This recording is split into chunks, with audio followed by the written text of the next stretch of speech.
kunnafoni min bɛ di nanzarakan na o bɛna yɛlɛma aw ye todunkan na a bɛna lase aw ma Seru Sila maraka faama fɛ sabula kunnafoni sɔrɔbaliya o ye kunnasiri ye. Maraka faama ka journal banbara bɛna lase aw ma ka sababu ɲuman kɛ malizoom.net ye. Maraka faama i bisimila bi kunnafoniw bɛ cogo di? Kunnafoni sɔrɔbaliya o ye kumasiriya ɲɛɲinini k'a lase aw ma o y'anw ka baara ye ala sɔrɔli aw fɛ o na kɛ nisɔndiya ye aw bolo radio bɛnkan lamɛnjɛkulu assalamu alaikum donbaro waati sera a labɛn bɛ fasirijɛkulu maaw fɛ a bɛna lase a balimakɛ Seyidu Sila maraka faama fɛ bi dunya in na juma décembre tile 14 san 2018 Morikɛ Tarawele k'ale to suya kɔlɛ la kunnafoni bakurubaw filɛ.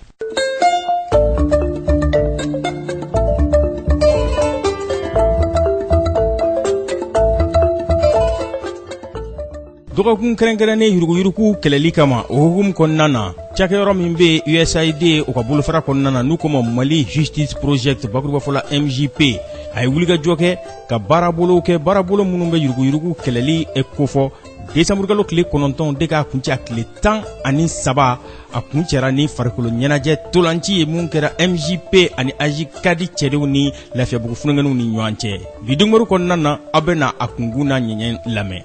Nanjigiso Hotel Radisson Blu arabadonya tɛmɛlen a ye weleweleda kɛnɛ bisimila mun bɛ baarabolo waleya tako filanan a bɛ o kofɔ n'u ko ma ko voix des jeunes maa 10 sigiyɔrɔma caman tuarɛgiw don a jirala k'a fɔ k'olu fara tarata ani arabadonya tɛmɛlen o kɛra mugujugu ci la jatigɛ wale kɛbaw fɛ jamana kɔrɔnyanfan ka taa kaɲagayanfan fɛ donbaro la kumabaw olu ye nin ye minnu bɛna wɔlɔwɔlɔ aw ye sisan dani na aw ni ce maraka faama ka journal bamara lamɛnli la dante aw la.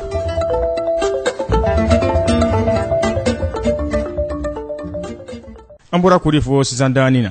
dɔgɔkun kɛrɛnkɛrɛnnen yuruguyurugu kɛlɛli kama o hukumu kɔnɔna na USAID ka baarabolo min bɛ yen n'u ka ma Mali Justice Project bakuruba fɔla MJP ale ye wulikajɔ kɛ ka baarabolo waleya o dɔgɔkun kɔnɔna na décembre tile 9 de ka taa bila tile 13 la san 2018 a baarabolo kuncɛra kunungo centre aéré BCAO la Jelibugu sirabada la ni farikolo ɲɛnajɛ tolanci MJP o ka cɛbɔ ani AJCAD faralen ɲɔgɔn kan ka ɲɛsin fununŋɛninw ma lafiyabugu tɔgɔ la san o san nin dɔgɔkun in de bɛ kɛrɛnkɛrɛn ko ka yuruguyurugu kɛlɛli baaraw k'olu waleya k'a sababu kɛ yuruguyurugu ale bɛ ka ngalama don ɲɛtaa siraw taamali la farafinna bondakun ka akaja Mali kɔnɔna na Mali Justice Project MJP USAID ka nin baarabolo in ale ma to kɔ a ye waleya caman de kɛ dɔgɔkun in kɔnɔna na Saliu Giru ale ye maa hakili wasolen ye fɛn min ka don k'a fɔ transport o hukumu kɔnɔna na wa maa hakili feerelen don jago o nɔgɔyali o siratigɛ fɛ Mali Justice Project o kɔnɔna na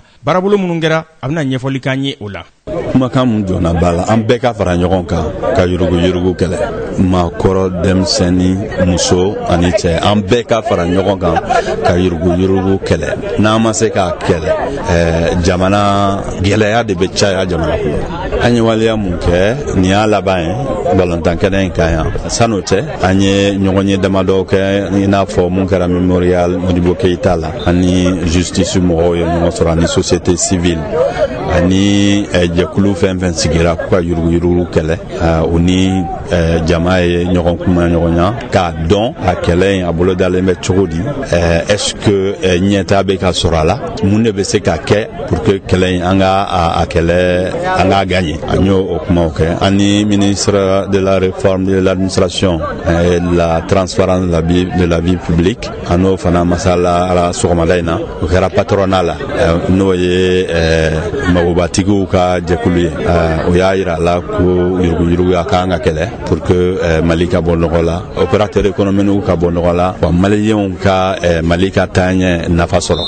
Jigiya bɛ yen yuruguyurugu kɛlɛli la an bɛ yɔrɔnin min na sisan an b'a dɔn a fanga ka bon. A fanga ka bon kojugu mais jigiya bɛ yen an tɛ se k'an bolo jigin an tɛ se k'an bolo jigin kɛlɛ min don a bɛ furututu kɛlɛ don hali jamana minnu bɛ anw ɲɛ yuruguyurugu b'u fɛ mais olu bɛ se ta kɛlɛ cogo la ni mun y'a ta n'i minɛna i bɛ taa kaso la n'i bɛ baara la i bɛ bɔ a baara la i bɛ taa kaso la i b'a wari sara o de tɛ ka kɛ anw fɛ yan fɔlɔ il faut que o ka daminɛ n'o ma daminɛ a tɛ se ka bɛn. Yan'an ka fara ɲɔgɔn na daɲa kelen malidenw ye k'a sababu kɛ n'i y'a mɛn yuruguyurugu bɛ kɛ dɔ de b'a di dɔ de b'a minɛ. Dɔ de b'a di dɔ de b'a minɛ minnu b'a di u ka a dili dabila minnu b'a minɛ u ka minɛli dabila sariya ye mun ye sariya ye mun fɔ u k'o kɛ mais n bɛ kelen kɔni fɔ minnu bɛ a minɛ olu de bɛ sara k'u ka baara kɛ donc an b'an sinsin olu de kan olu de ka kan ka dabila n'i y'a lajɛ tuma caman ni minnu b'a di u b'a di parce que se wɛrɛ t'u ye u t'a dɔn u bɛ t'u u kungo fɔ yɔrɔ min donc u b'a di donc minnu b'a minɛ u k'a minɛli dabila. Jean Lavoie,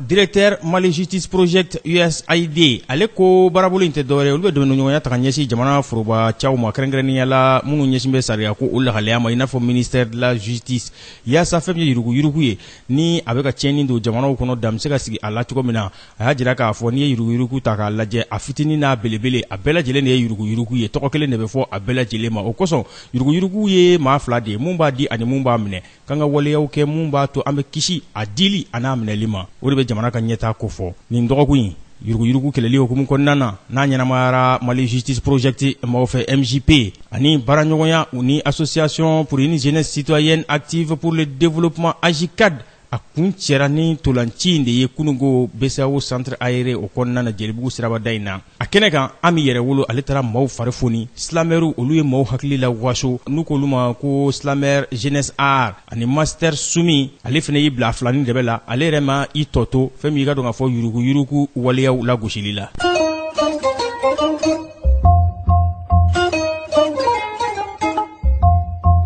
Dunanjigiso Hôtel Radisson Blu arabadonya tɛmɛlen a ye ɲɔgɔnjɛrɛ bisimila mun bɛ ta ko filanan kofɔ baarabolo kɔnɔna na n'u k'a ma ko la voix des jeunes nin ye baarabolo ye mun ni a bɛ ka waleya centre pour le dialogue humanitaire maaw fɛ HD a tɔrɔmɔɲɔbɔ bɛ ka kɛ union européenne fɛ waribɔ sira fɛ farafinna tɔgɔ la royaume Danemark o kɔnɔna na n'a y'o ti jɔ CFA wari miliyari 3 miliyɔn 200 bɔɲango o waribɔw olu bɛna kɛ k'a kow kuncɛ kalo 24 bɔɲango o kɔnɔna na baarabolo in a laɲini tɛ dɔwɛrɛ ye funengɛnu fɛn min ye ka dɔn ka fɔ fɛɛrɛw bɛ se ka don u kɔrɔ cogo min na fɛn min ɲɛtaa sira o fɛɛrɛw u bɛ se ka olu yakubaya cogo min na.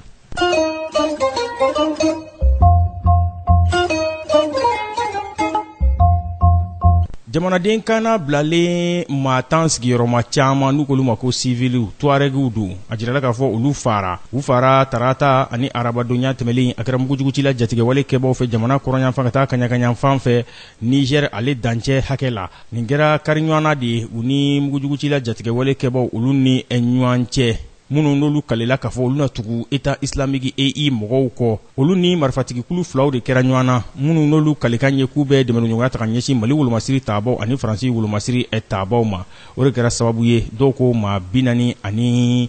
bɔɲango k'olu de bɔnɛna u ni na.